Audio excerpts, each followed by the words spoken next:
Advocate Baloyi walked into court claiming he's here to expose contradictions. But the moment Ntanzi's actual version was about to be read out, he tried to stop it. Not object, not challenge. Stop it. So the real question is, what exactly was he trying to hide? Let's dive into the moment. I'll just proceed to line 10 where Mr. Mngomezulu says, my version initially, and it will stand as first time accused was next to a dumping area.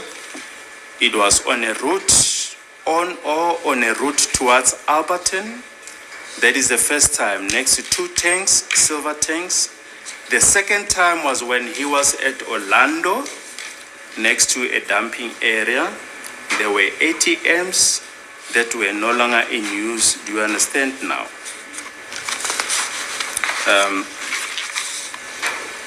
That is a version that was put to Sergeant Mukhani. What is your comment? Oh, sorry.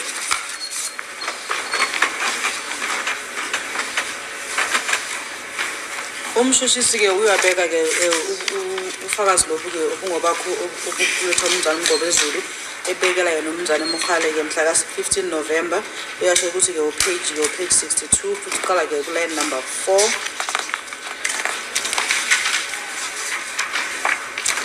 Uthi-ke uMngomezulu-ke okay ngiyezwa-ke uthi ngale nkhathi leso-ke bengikho abantu bebahamba nani esikhothile futhi kuba khona inkandla lapho-ke imoto-ke iyapaka lapha ku-Ring Road kungekho bantu abasikhothile na.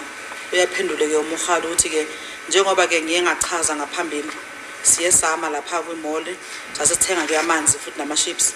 Uthi-ke uMngomezulu-ke ngiyezwa yiso-ke izathu sami lesi engifuna ukuthi nikukhumbuze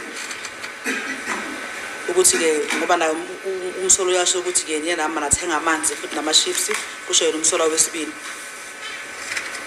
Engifuna ukubekela khona manje ukuthi phela ngikwazisa ukuthi bekhona amanzi khona bewakhona-ke ngalosuku lolo.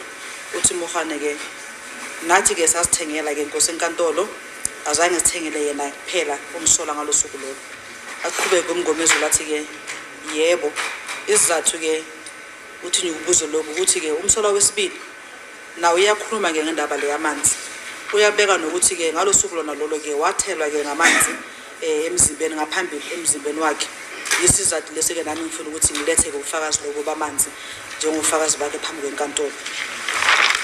Uthi-ke uMokhane-ke uthi ngale nkathi yena umsola-ke ekutshela konke lokhu uyawakutshela na ukuthi-ke ubani uyamthela ngamanzi na. Ubuza uMokhane lo mbuzo lowo. Uthi uMngomezulu-ke uthi umsola-ke olaphambi kwenkantolo-ke uthi uMngomezulu umsola enkantolo-ke uye wakhuluma iqiniso azange aloka jika ngendaba. Uyachaza nokuthi-ke wena asuwena umuntu-ke owamthela-ke ngamanzi ngalolo suku lolo. Athi uMokhane ngisalalela athi uMngomezulu iyona-ke into angitshele yona-ke umsola wesibili uthi ngalo suku lona lolo wena boqhuba imoto emva kwaloko nisuka lapha kule off-ramp yalo mgwaqo lo yalapha eHeidelberg. Athi sorry ngiyaxolisa nkosi enkantolo bekusuka ku-M3 kulo mgwaqo lo futhi kunendawo nje lapho-ke kulahlelwa khona udoti ngapha ngaku-right mawubhekile-ke umgwaqo khona ubheke-ke endleleni yale Alberton. Athi uMokhane ngisalalele futhi nalapho. Futhi uMngomezulu-ke isikhathi beku-1442 futhi imoto nje beyiduma khona ngalapho ngase-Ring Road duze ngase-Ring Road noma-ke duze-ke naye Ring Road. uMokhane athi-ke lelo iqiniso athi uMngomezulu kuzokube u-1522 le imoto futhi naye futhi-ke bisaduma ngikhathi leso uyakubona lokho. Athi uMokhane iqiniso lona lelo. Athi uMngomezulu yebo ngazo le nkathi lezi ezimbili lezi azikhulumile u-1442 no-1552 ngaba yi-40 minutes ngaphakathi uyakubona konke lokho. Athi uMokhane usho njalo. Athi uMngomezulu yiyona into engitshelwa yona umsola wesibili leyo ukuthi isikhathi ngale nkathi-ke ekhishwa ngaphakathi kwemoto ngaphambi kwaleya ndawo le yamapipe lamakhulu lawo ensimbi lapho afika khona-ke nimshoka khona lapho futhi-ke nimshoka ngale mshini lo nawusebenzisa bekuyisikhathi sona leso. Athi uMokhane uma ngikhumbula kahle mzana uMngomezulu uye wathi eqaleni wena siye samthatha samisa ngale emaphayiphini lapha eSoweto eOrlando ngaphambi kokuthi ke simise kuma office ka Rapati no Gininda no Gininda kodwa manje futhi uyashintsha futhi sesamthatha samisa kuma pipe la ngale eAlberton athi Mogale ngicela ukubekela lokhu ke kube khona ke mhlawumbe umuntu ongenayo bathi ngoba intervenes ithi court ke can you speak English uthi ngicela ukukhuluma isilungu lo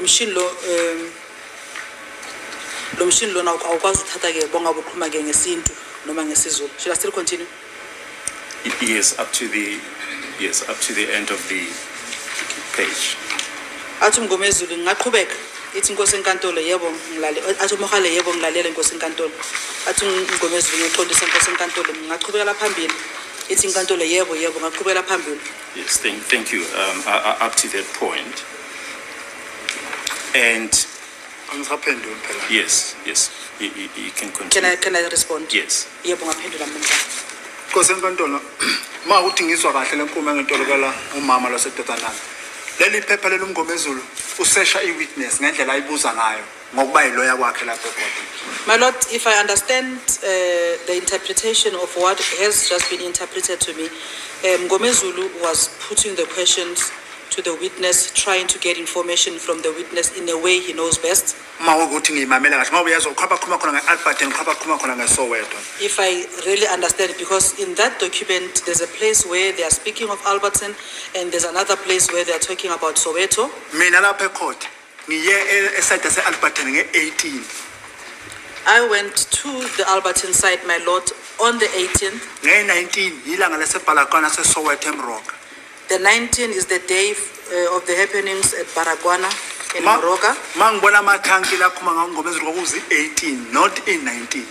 When I saw the tanks that Mr. Mngomezulu was referring to, it was on the 18th and not on the 19th. Manje umngomezulu ngendlela esesha ngayo umhana uyazi into emsesha ngayo iphindlela lapha ecourt. And Mngomezulu, the way he was putting his questions or trying to get information from Mohane knows best, my Lord. Mina ngikhona ngimelela icourt ngiyayicacisela kuba mhlambe engafuneka ecourt ngizohlala lapho kuhleli khona uSibili. Umuntu bengafanele ngena ngicacisela icourt. I am here before the court, standing before the court, explaining the things that happened on those particular days. If I was not needed, I would have been sitting where others are seated, my Lord. No, but Baba Ntanzi, when your lawyer cross-examines, he puts a version after consulting with you. He puts your version to a witness. Kodwa cha ke mntwana Ntanzi ke ummeli wakho uma ke la inkantolo ebuza futhi imibuzo noma ebeka inkulumo la inkantolo ke ukwenza lokhu seke khulume nawe wena somtshelile ukuthi ke inkulumo yakho ime ngale ndlela le ufika la inkantolo ummeli.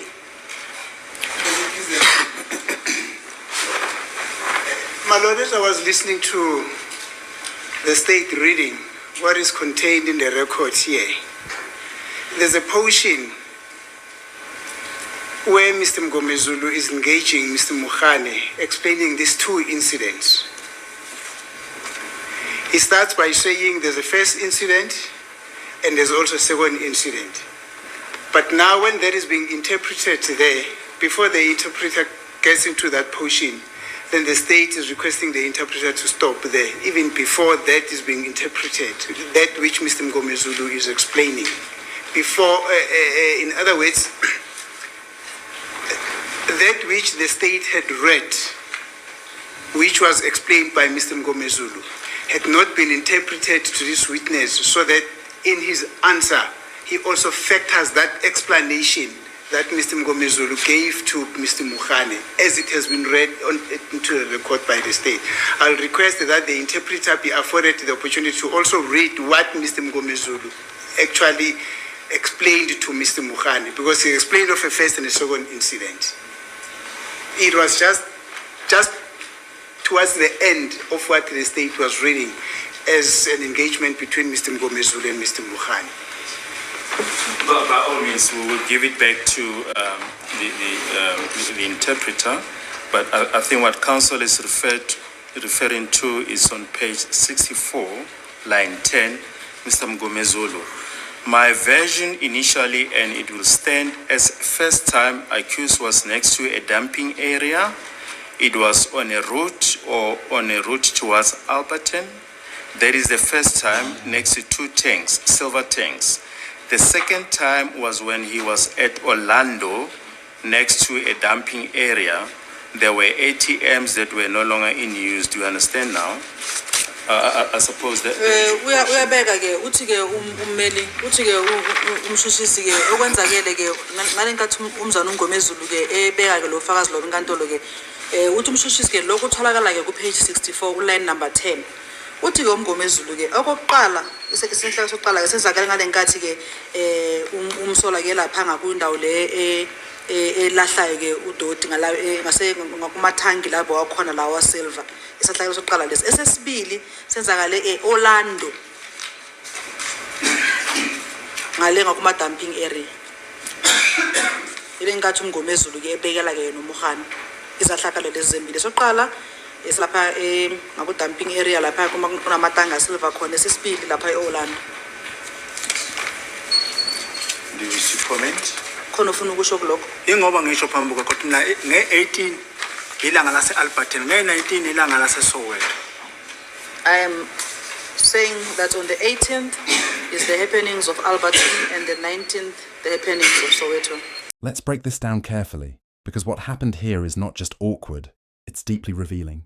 Baloyi reads evidence from Ntanzi's former representative. Clear, on record, assault on the 18th in Alberton, assault again in Orlando, tubing and electrocution, and most importantly, this is Ntanzi's version. Everything is flowing normally until the interpreter reaches the part that matters most, Ntanzi's actual version, and suddenly, Baloyi hits the brakes. Stop. Don't interpret that part. Don't let it reach the accused. Don't let it be confirmed. Why? Because the moment Ntanzi confirms it, that version becomes alive in court. And that version doesn't help the state. It destroys it. But here's where it gets worse. Advocate Charles Manisi steps in and forces that exact part to be read. Now Baloyi has no choice. He reads it. The interpreter delivers it. Ntanzi confirms it. Game over. So let's be clear. Baloyi walked into court saying, I'm here to expose contradictions. But what do we actually see? Interrupting key evidence, trying to control what gets interpreted, and ultimately being forced to read what he tried to avoid. That's not exposing contradictions. That's damage control.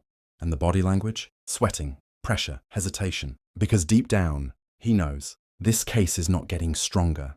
It's falling apart. You don't stop evidence when you're winning. You stop it when it's sinking you. If you can see what just happened here, don't sit back quietly. Hit like, subscribe, and push this video out. Because the more people see this, the harder it becomes to ignore what's really happening in that courtroom. I just want to take a moment to say, thank you. Every view, every like, every comment, it doesn't go unnoticed. You're not just watching, you're part of this movement. We're building something real here. A space where we question, we analyze, and we refuse to be misled. And honestly, this channel is growing because of you. So if you've been watching and supporting, I appreciate you. And if you're new here, this is just the beginning. Stay locked in, because what's coming next? It's even bigger. I'm Skybridge. Goodbye.